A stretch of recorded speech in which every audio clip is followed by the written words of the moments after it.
situation d'inondation. Aujourd'hui, le titre du journal Tribune qui parle d'interrogation autour de cette manne financière de 782 milliards de francs CFA, non seulement la société civile, les hommes politiques, les populations, le président de la République, ku ci nekk ça doit être benn point d'honneur pour ñu xam xaalis bi nga xamee ni dugal nañu ko ci mbënd mi finalement ça a servi à quoi? C'est une demande populaire finalement. Une demande pas seulement du président de la République et ñi nga xam ne ñoom ñoo yore wàllug département yi nga xam ne ñoom ñooy yëngu ci wàllug gestion de l'eau et de l'assainissement, gestion des inondations, mais c'est une demande populaire qui vient d'abord des populations des zones inondées parce que ñoom dañ jàpp ni li tax ñu manifester mooy dañ leen digoon ne leen dugal nañ ci nangami milliards mais lañ leen digoon donte def nañ ko ci wala defuñu ko ci ñoom li ñu gis mooy résultat parce que li nga dugal ci xaalis yépp ci benn gestion inondation mën nga bañ a def audit bu fekkee ni am na ay résultats palpables mais résultats yi ñu gis mooy lan les mêmes zones sont retournées dans des situations de sinistre muy inondation les mêmes populations ont vécu les mêmes situations donc finalement c'est une demande populaire comme ni ñu wax woon gouvernance sobre et vertueuse du ma làq kenn nañu leeral lépp mais c'est l'occasion aujourd'hui leeral lépp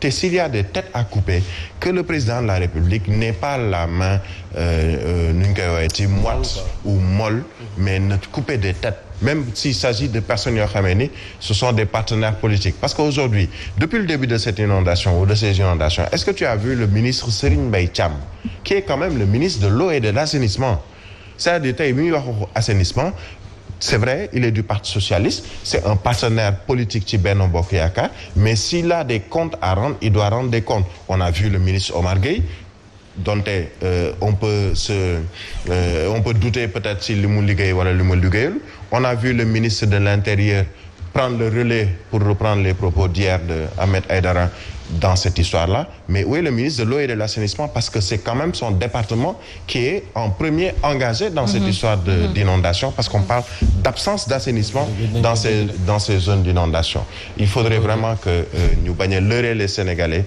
nañu wax nit ñi dëgg bi alors Siré est-ce que jotul tey comme ni ko Birahim Diadji Touré waxee corps de contrôle yi ñu def taxaw seetlu ñoom it def seen liggéey waaw xam nga en réalité ñun préoccupation yi ñuy am ñi ñu jiite amuñu préoccupation au contraire ñi ñuy jiite bokk na ci affaire inondation mën ak plan Orsec buntu bu ñuy amee xaalis ñoom donc ñoom boobu enjeu amukaayu xaalis la parce que assainissement ci manière globale ak politique de l'eau hydraulique yooyu jóge na fi depuis temps Senghor c'est-à-dire que depuis Senghor nañu nga jël jublu def véritablement assainissement or yow soo defee assainissement ça veut dire que da ngay régler problème bi ba faaw léegi yow doo bëgg a def assainissement parce que yow foofu lekkukaayu xaalis la comme lekkukaayu xaalis la il faut ngay def stratégie taf yëngal pour que chaque année les mêmes choses se répètent ñii di ci enrichir ñii di ci lekk loolu moo lay wanal ni pendant presque 12 ans depuis le président Macky Sall ñu def ci 700 milliards te nii lay demee parce que askan bi ñoom dañuy toog di jéem a nekk ci ay logique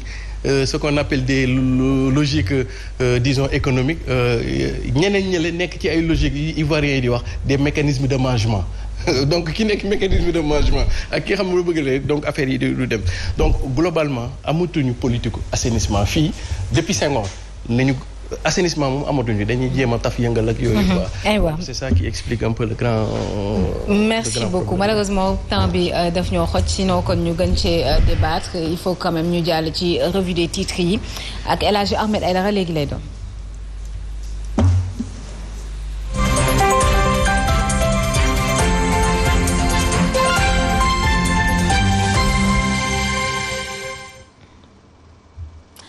7h42 yéen a ngi sur Zik FM ak Sen TV di suivre seen bloc d'information la matinale ñu ngi ci deuxième partie bi ñu ngi jaajëfal ñëpp ñu nga xamante ni ñu ñuy seetaan ci suñuy plateforme digitale Sen TV Facebook l'officiel des médias l'officiel l'officiel sur YouTube wala ngeen télécharger l'application des médias sur Play Store wala App Store ok ñu ngi leen di jaajëfal yéen ñëpp bu baax a baax di jaajëfal ñuy déglu tamit sur 89.7 Zik FM El Hadji Ahmed Aïdara le grand maire de Guédiawaye l'éminent maa ngi lay nuyu di la ziar. maa ngi lay fay yaas. na nga def. maa ngi nii rek. ça va. waaw. damay kon non benn côté. ah ndax lan. groupe Papa ñoom Yaas mosuma xam ne waa APR.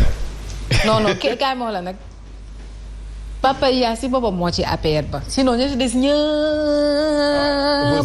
opposant yu mag a mag lañ. xale bu jigéen ñu wax groupe Papa ñoom am sax. ñu naan wala groupe Papa ñoom Nogay. keneen ku fa am doom. keneen ku fa am doom ci paa yi. doom bu jigéen. paa yi moom foog nga wutal ma fa keneen. koo xam ne doomam jigéen la. donc groupe Papa ñoom diw.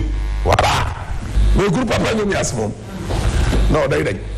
parce que kat non pas dafa toog. parce que moom loolu da koy góondee de groupe Papa ñoom Yaas. mu taxaw da koy góondee. père. incroyable carton sax mais ma faf yéen ko sa doom ji rek. mbaa bu ko def yi fi Omar nag. ma ne ko bu ko def yi fi Omar. di jox sa papa aussi carton tam day xaw a gis. naa ko jox doom ji. day zone APR. fii promotion la. dañ ko alliance. dañ ko fi tere. fii non fii fan. fii même sponsor yi sax ñi dem ci mborog soow bi yëpp génnee nañ de. ndeysaan dem si yàlla si rek fi amoon de sunu papa bay di sëy. waaw kese non fii non fii moom boo bëggee dégg moom sën yéen boo leen déparé Siré 6h30 ba 7h30. lu leen neex def leen. à partir de 7h30. le maire de la ville de Guédiawaye moom bu ñëwee kàddu gi moom day changé. mais Ahmed opposition dafa metti gis nga opposition bu ñu dajee li ñuy daj. du ñu nekk ci xoolal instant bi la preuve. déglu ma expliqué opposition dafa metti nag. garaaw ñu ne ma sa ñëw. moom daal ni ñu ko nangulee yeneen gars yi ñu nekk ci régime bi nañ ko nangulee noonu rek mais pourquoi gars yi ñoom bëgg a nangul ñenn ñi nekk fële ñeneen ñi duñ nangu ñu nekk ci opposition bi ñi itam nekk ci opposition bi duñ nangul yenn journaliste yi nekk ci pouvoir bi. mais journaliste nekk pouvoir wala nekk opposition du bàkkaar te du délit. absolument xam nga lan moo garaaw. xam nga lu garaaw nga nekk nii liste. boo ko fee. yow doo gis mukk lu baax. yéen nag da ngeen a liggéeyalagul lu baax. moo tax fii. doo leen ko fi dégg. foofu nee na Birahim 11 fois xaw ma 10 fois. plan Orsec. Macky Sall rek bi mu ñëwee ak léegi defagum na 5. 700 milliards ah. non xanaa kooku li mu fi fekkagum ca plan Orsec yëpp xanaa moom kon doublé na ko. te ndox maa ngi tege. ñoom dañuy tiitaroo ne ñoom li ñu investir ci wàllum ndox mi boo dajalee régime yëpp defaguñ ko fi mais loolu du tiitar li ma def ci xeexu ndóol déggoo ma ne kenn defu ko am na ay réalisation yoo xam ne du prouesse loolu nekkul ndam jarul tiitaroo ay bourse familiale dama koo jëlee par exemple 100 milliards doublé naa ko yóbbu naa ko 200 milliards xam nga loolu mooy lan est-ce que Siré mooy pauvreté bi dafa yokk. absolument. les bourses familiales normalement Macky